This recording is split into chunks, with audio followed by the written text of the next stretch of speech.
Shalom Uvracha, le passage du Yud Zayin Elul, le 17 Elul. Nous allons aujourd'hui commencer le Siman Tet Vav, le 15e chapitre de Igeret HaKodesh. Lehavin Mashal Umlitza, afin de comprendre Mashal, l'exemple, Umlitza, allégorie, d'Ivrei Chachamim, les paroles de sages, Vechidotam, et leur chida, aphorisme. En d'autres mots, l'Admor HaZaken va maintenant essayer d'expliquer des notions fondamentales de la Kabbalah au sujet des 10 sphirotes et des mondes supérieurs. Donc, on sait très bien que la Kabbalah, elle emploie beaucoup de notions qui sont pas tout à fait, qui sont bien loin d'être comprises pour l'intellect humain qui est lié à la matière. Et donc, la Kabbalah, elle emploie des mots, des exemples, des allégories, etc. Alors, l'Admor HaZaken va essayer de prendre quelques notions, donc, pour expliquer le fondement même des 10 sphirotes. Donc, c'est un siman qui est très important, pas tout à fait évident, mais qui est assez, on peut le comprendre de manière moyennement bien. Et là, l'Admor HaZaken, donc, va rentrer dans le contexte, donc, des paroles de Chachamim, les chidot, d'accord, les secrets, les exemples, et ceci, donc, Lehavin Mashal Umlitza. Muda'at Beinyan Asfirot, donc, comme on a dit, en ce qui concerne les sphirot, les sphères. Muda'at Zot Ba'aretz, il est connu, ceci, sur terre, Mipik Doshe Elion, et ceci a été dit de par les sages. Ceci a été dit par des gens qui sont saints, donc on sait très bien que leurs paroles ont beaucoup de valeur, parce que du fait de leur sainteté qui était évidente à tout le monde, même si les gens n'ont pas compris leurs paroles, mais ils ont pu constater que ce sont des gens saints, qui avaient une puissance spirituelle. Donc c'est pourquoi l'Admor HaZaken emploie Kdoshe Elyon. C'était des personnalités, non pas qui avaient en eux la Chokhmah, c'est pas le point de la Chokhmah, c'est la sainteté, c'est la puissance divine qu'ils avaient en eux. Donc des saints supérieurs, suprêmes, Nishmat Eden, qui sont, à ce moment où l'Admor HaZaken avait écrit cette correspondance, ils étaient déjà dans le Gan Eden, leur âme reposait au Gan Eden, les Karev, Ktsat el Asechel, afin de rapprocher un peu à l'intellect humain, Maï dirtiv. Quelle est l'explication de ce qu'il est écrit? Umipsari echeze eloka, de par ma chair, je pourrais contempler, comprendre la divinité. Là, on parle de la chair, mais on parle surtout de la neshama, de l'âme qui s'habille dans la chair. On ne parle pas de la chair, du bout de chair, de viande, d'accord, que nous avons, qui est matériel, mais on parle ici de la neshama qui s'investit, c'est justement voir une neshama qui s'investit dans une chair, et à partir de là, cette chair vit. Donc, lorsque nous allons contempler notre neshama, nous allons voir en nous-mêmes, nous allons essayer de nous comprendre, nous allons à partir de là pouvoir comprendre les sphirotes, les sphères supérieures. Shakavana hi, donc, l'attention qui a été dit dans ce qu'il dit, Mipsari echeze eloka lehavin ktsat, de comprendre un tout petit peu, Elokuto idbarach, sa divinité bénie, minefesh amenubeshet bifsar Adam, à partir de l'âme qui est investie dans la chair de l'homme. Comme on dit mipsari, ne veut pas dire de ma chair, veut dire de l'âme qui se trouve dans ma chair. Ve'alpi ma'araza, ceci est aussi basé sur les paroles de nos maîtres de mémoire bénis.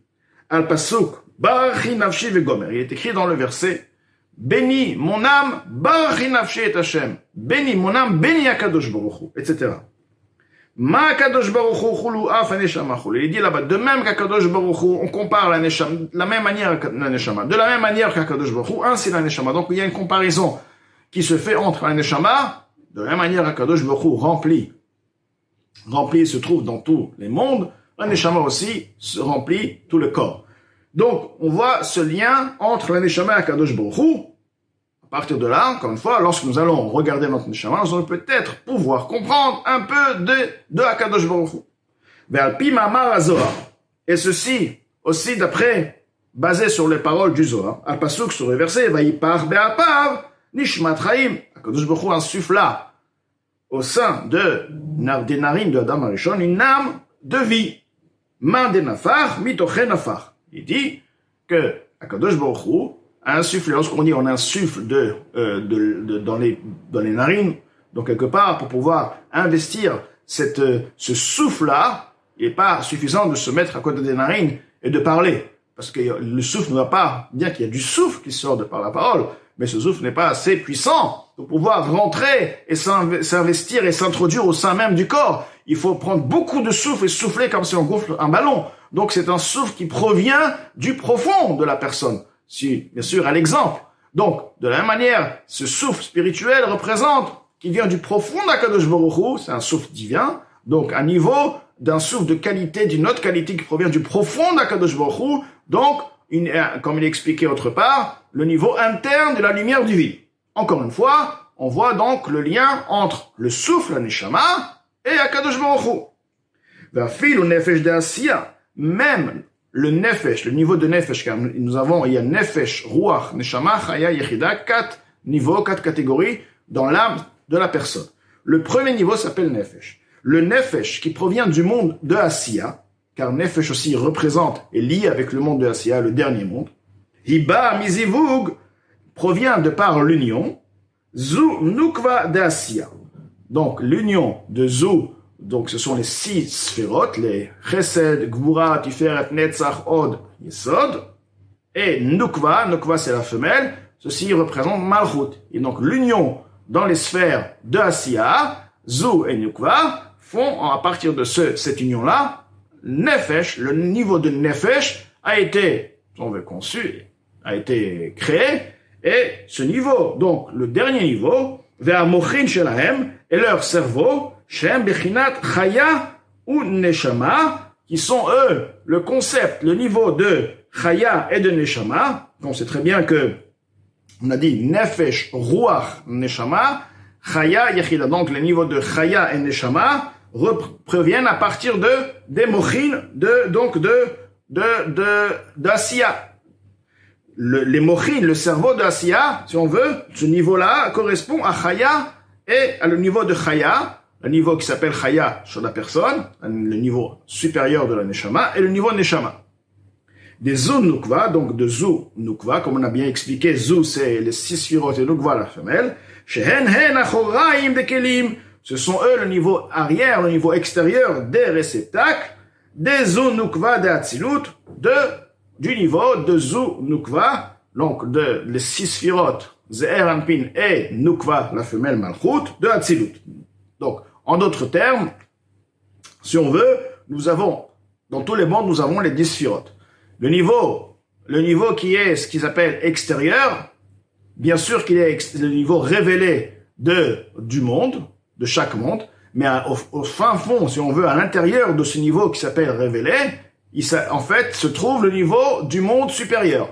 Donc, ce niveau qui est révélé du monde inférieur s'appelle Achoraim, s'appelle le niveau extérieur du monde supérieur. Donc maintenant, Zu Nukva de Hatzilut. Le Zu et le Nukva du monde de Hatzilut, le premier monde. Shehem Elokut Mamash. Eux sont vraiment Elokut de la divinité réellement. Non pas comme les autres mondes, Bria qui s'appelle une création, car déjà il y a le concept de créature, alors que Elokut veut dire un effacement où on peut pas percevoir le concept de création, car tout est divin, il y a que la Kadosh Baruch Hu, il y a que la divinité. C'est pourquoi on appelle Atzilut Elokut Mamash. Chez Betocha Meir Oren Sof Baruch Hu. Au sein même de Zu Nukva, donc des sphirotes, des sphères, les 6 sphères et Malchut de Atzilut, éclaire le niveau de En Sof, l'infini. Amelubash Veganuz. Et ce niveau de En Sof, il est habillé et il est voilé Bechochma de Atzilut, dans le niveau de Chochma de Atzilut, de Iu Vegarmui Chad Be'Atzilut, car Akadosh Baruch Hu et Garmoi, ce sont les réceptacles, sont une chose dans Atzilut. Étant donné qu'Akadosh Baruch Hu et les réceptacles, les sphirotes, s'unissent de manière à ce que les sphirotes d'Akadosh Baruch Hu font une chose, en d'autres mots, c'est du En Sof. C'est pourquoi, étant donné qu'ils sont du En Sof, ils ont en eux le caractère de En Sof, et le En Sof se trouve au sein même du niveau de Chochma, dont le niveau de Chochma lui-même s'investit dans tous les sphirotes. Donc chaque sphira a en elle du En Sof qui s'investit dans le niveau de son Chochma. Du niveau de Chochma, comme on dit, dans chaque niveau il y a le Chochma, et dans ce Chochma, cette Chochma, il y a la Chochma de Hatzilut, dont dans Chokhmah de Hatzilut se trouve l'infini, le niveau de Ensof. Ve'alken, suite à ce qui vient d'être dit ici, l'Admor HaZaken nous explique quoi? Que nous pouvons constater que nous, notre Neshama qui provient de l'union de Asiya et par plus haut, des niveaux supérieurs. Donc, étant donné que nous provenons des Sphirot, et nous avons, nous aussi, le Ensof. Donc, si nous allons regarder dans notre Neshama, nous allons pouvoir comprendre, forcément, le concept des 10 sphères comme ils sont dans les niveaux spirituels.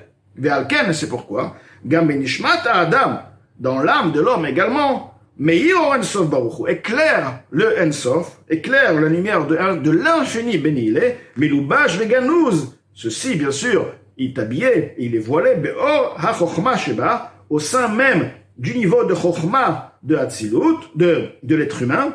La sagesse, nous avons tous la Chokhmah, Nefesh HaElokit, l'âme divine a en elle, donc les 10 Sphirot, les 10 caractères, Chokhmah, Bina, Da'at, et les midot, les sentiments. Donc le niveau de Chokhmah du Nefesh HaElokit a en lui le Ensof, les Achayot et Adam, pour faire vivre l'être humain. Ou Mimena, donc faire vivre l'être humain veut dire la Neshama, ou Mimena Yochal Adam, c'est à partir d'elle que l'être humain pourra aller de comprendre un peu, Basfirot, Aelionot, dans les sphères supérieures, chez Kulan Meirot Benishmato, car toutes les sphères éclairent au sein même de son âme, Aklula même, qui est elle, la Neshama est inclus des 10 sphères. Donc là, Admor HaZaken c'était une préface, une akdama, pour pouvoir comprendre par la suite le concept des 10 Sphirot. Donc déjà, Mipsari Eloka, en regardant soi-même, on va essayer de comprendre la Neshama, les sentiments de l'être humain. À partir de là, on pourra un peu comprendre le concept des 10 Sphirot comme il se trouve dans les mondes supérieurs.